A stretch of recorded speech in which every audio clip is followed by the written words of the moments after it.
जय माता दी। अमावस्या के दिन पितरों के निमित्त दान तर्पण आदि कार्य किए जाते हैं। ये तिथि विशेष रूप से पितरों को समर्पित मानी गई है। साथ ही इस दिन भगवान शिव, पूरे शिव परिवार और भगवान विष्णु के साथ ही माता लक्ष्मी जी की पूजा का विधान है। और अमावस्या की पूजा बिना पीपल देवता की पूजा के अधूरी रहती है।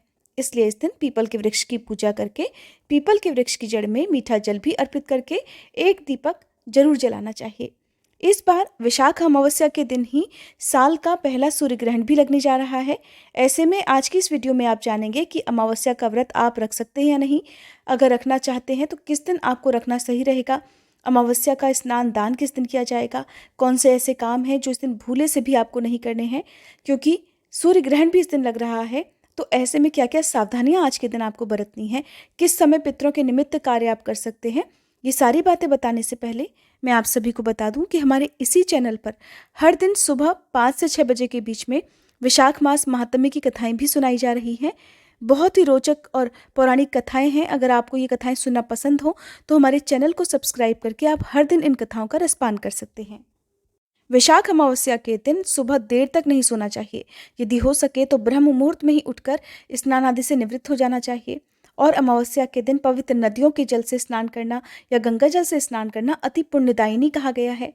संभव हो तो आसपास किसी नदी, तालाब, पोखर, कुंड आदि में स्नान करना चाहिए। अगर ऐसा संभव ना हो तो घर पर ही नहाने के पानी में आपको गंगा जल मिलाकर स्नान करना चाहिए। इस दिन सूर्य देवता को अर्घ देने से सूर्य देव के साथ साथ ही पितरों की कृपा भी प्राप्त होती है। अमावस्या के दिन पितरों को 1 लोटा जल जरूर अर्पित करना चाहिए। ऐसा करने से पितर तृप्त रहते हैं। स्नान करने के बाद सूर्य देवता को अर्घ देकर बहते जल में काले तिल प्रवाहित करने चाहिए। हर अमावस्या तिथि को शनिदेव की पूजा भी करनी चाहिए। ऐसा करने से कुंडली में शनि दोष से मुक्ति मिलती है और शनिदेव की कृपा भी प्राप्त होती है। क्योंकि अमावस्या तिथि को पीपल के वृक्ष में सभी त्रिदेवों सहित पितरों का और शनिदेव का भी वास होता है, इसलिए इस दिन पीपल के पेड़ की पूजा करने से शनिदेव भी प्रसन्न हो जाते हैं। आसपास यदि शनिदेव का मंदिर हो तो वहां पर शाम के समय काले तिल और सरसों के तेल का एक दीपक आपको जलाना चाहिए। शनि चालीसा का, शनिदेव के मंत्रों का जाप भी करना चाहिए। पितरों के निमित्त जो भी कार्य हैं वो दोपहर 1 बजे से पहले पहले तक कर लेने चाहिए। इस दिन पितरों को आप जल में काले तिल डालकर अर्घ दें। खीर से या 5 प्रकार के फलों से, मिठाइयों से पितरों के निमित्त दान तर्पण इत्यादि कार्य किया जाता है। 5 तरह के फलों का भोग लगाकर फिर उन्हीं फलों को आप अपने घर में प्रसाद रूप में ग्रहण कर सकते हैं और उसी में से एक हिस्सा आप दान में भी दे सकते हैं। इस दिन किया गया दान बहुत ही पुण्य प्रदान करने वाला होता है। इस दिन किए गए दान से पितर तृप्त रहते हैं। आज के दिन जलदान जरूर करना चाहिए। इसके अलावा जरूरतमंद लोगों को जूते, चप्पल और छतरी का दान करना चाहिए। पितरों से संबंधित जो भी कार्य दोपहर के समय किए जाते हैं उसमें शुद्धता का ध्यान रखना चाहिए। इसलिए दोपहर के समय स्नान आदि से निवृत्त होकर या गंगा जल छिड़ककर साफ स्वच्छ वस्त्र धारण करके गोबर का कंडा जलाएं। जब उसमें से धुआं निकलना बंद हो जाए तब उसमें घी और काले तिल मिलाकर डालें। जो भी भोग आपने रखा हुआ है, पितरों के नाम से प्रसाद बनाकर रखा हुआ है, चाहे 5 तरह की मिठाई हो या फिर खीर हो, क्योंकि अमावस्या के दिन खीर से भी पितरों के निमित्त तर्पण किया जाता है, वो अर्पित करना चाहिए। सबसे अंत में आपको जल अर्पित करते हुए पितृ देवताओं का ध्यान करना चाहिए। पितरों से हाथ जोड़कर क्षमा याचना मांगनी चाहिए। परिवार में यदि कोई भी ऐसा सगा संबंधी हो जिनका अंतिम संस्कार विधिवत ना किया गया हो या तिथि आप भूल गए हों, अपने भूले बिसरे पूर्वजों को इस दिन याद करना चाहिए। उन सभी से हाथ जोड़कर प्रार्थना करके इस भोग को स्वीकार करने का आग्रह करना चाहिए। कुछ खास काम इस दिन जरूर करने चाहिए, जैसे कि सुबह सुबह अपने घर के मुख्य द्वार पर पानी डालना चाहिए, पानी छिड़कना चाहिए, सूर्य देवता को और पितरों को जल अर्पित करना चाहिए, बहते हुए जल में काले तिल प्रवाहित करने चाहिए और पवित्र नदियों में या गंगा जल से स्नान तो जरूर ही करना चाहिए। इसके अलावा आप भूखे लोगों को भोजन करा सकते हैं। अपनी सामर्थ्य के अनुसार अन्न, धन, वस्त्र, दक्षिणा आदि दे सकते हैं। और कौओं के निमित्त भी इस दिन कुछ ना कुछ भोजन रखा जाता है। गौ माता को भोजन कराया जाता है। गौग्रास या फिर हरी घास आप गौ माता को दे सकते हैं। गौशाला में आप दान इत्यादि दे सकते हैं।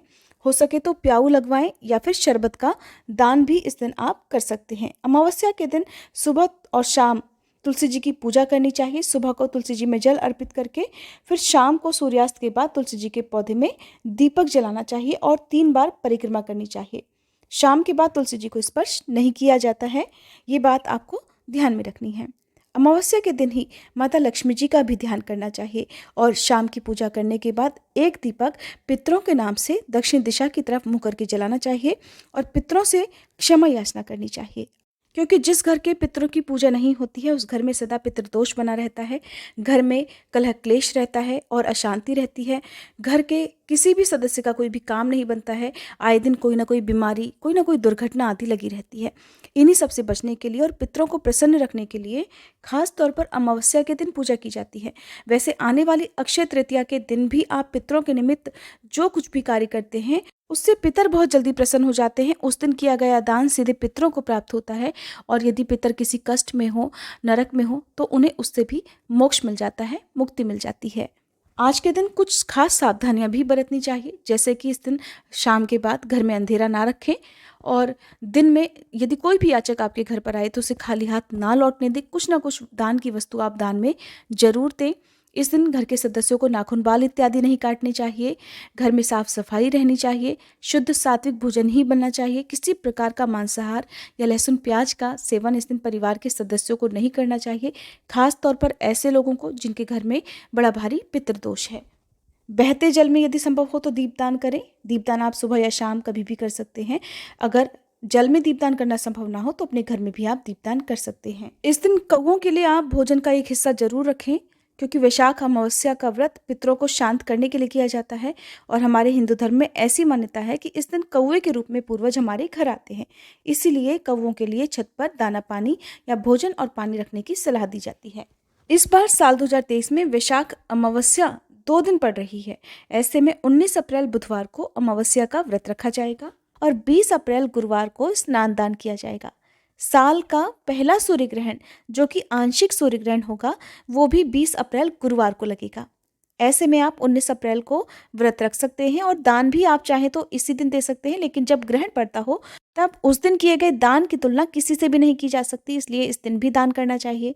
अमावस्या तिथि प्रारंभ होगी 19 अप्रैल बुधवार की सुबह 11:25 से और समाप्त होगी 20 अप्रैल गुरुवार की सुबह 9:42 पर।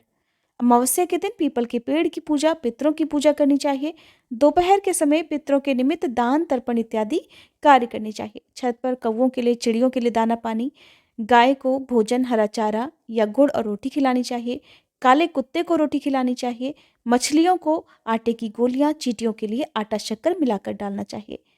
आज के दिन यानी 19 अप्रैल बुधवार को सूर्योदय सुबह 6:07 पर, सूर्यास्त का समय शाम 6:45 रहेगा। ब्रह्म मुहूर्त, जो कि सुबह के स्नान के लिए, पूजा पाठ के लिए बहुत उत्तम होता है, सुबह 4:30 से 5:18 तक रहेगा और राहु काल, जो कि अशुभ मुहूर्त रहता है, दोपहर 12 से लेकर 1:30 तक रहेगा। तो ध्यान रखें कि इस समय आप किसी भी तरह का दान आदि देने से बचें और जो पितरों के निमित्त कार्य हैं वो आप राहु काल का समय प्रारंभ होने से पहले पहले तक कर सकते हैं। 20 अप्रैल गुरुवार को सूर्योदय सुबह 6:06 रहेगा, सूर्यास्त शाम 6:45 और ब्रह्म मुहूर्त का समय सुबह 4:30 से 5:18 तक रहने वाला है। ब्रह्म मुहूर्त के समय यदि आप गायत्री मंत्र का जाप बिस्तर पर बैठे बैठे भी कर लें तो कहते हैं कि वो जाप भी बहुत जल्दी फलित हो जाता है। और अगर ब्रह्म मुहूर्त के समय स्नान करके पूजा पाठ या किसी मंत्र का जाप किया जाए, सूर्य देवता को जल अर्पित किया जाए, तो उसका कई गुना पुण्य मिलता है। साल का पहला सूर्य ग्रहण प्रारंभ होगा 20 अप्रैल गुरुवार को सुबह 7:03 से और समाप्त होगा दोपहर में 12:29 पर। ऐसे में खास तौर पर जो गर्भवती महिलाएं हैं उन्हें इस ग्रहण से सावधानियां बरतने की आवश्यकता होगी, क्योंकि किसी भी सूर्य ग्रहण में सूतक लगभग 11 घंटे पहले प्रारंभ हो जाता है। इसलिए सूर्य ग्रहण की जो कुल अवधि है आप उस समय ज़्यादा ध्यान रखें, क्योंकि बाकी समय जो सूतक का होगा वो रात का समय होगा। सूतक 19 अप्रैल बुधवार की रात 7:03 से प्रारंभ हो जाएगा और जब ग्रहण समाप्त होगा उसी समय सूतक काल भी समाप्त हो जाएगा। तो ध्यान रखें कि सूतक की समाप्ति के बाद, ग्रहण की समाप्ति के बाद सभी लोगों को स्नान जरूर करना चाहिए। ऐसा करने से ग्रहण का कोई भी नकारात्मक प्रभाव शरीर पर, तन मन पर या कुंडली पर नहीं पड़ता है। और ग्रहण हमेशा अपने साथ कुछ शुभ प्रभाव तो कुछ जगह पर अशुभ प्रभाव भी लेकर आता है। शुभ फलों की प्राप्ति के लिए ही स्नान करने के बाद कुछ न कुछ दान देना चाहिए। उम्मीद है ये जानकारी आपको पसंद आई होगी। अगर आप अमावस्या की कथा सुनना चाहते हैं तो इसकी वीडियो हमारे चैनल पर अपलोडेड है, आप उस वीडियो को भी जरूर देख लीजिएगा। वीडियो पसंद आई हो तो लाइक करना मत भूलिएगा।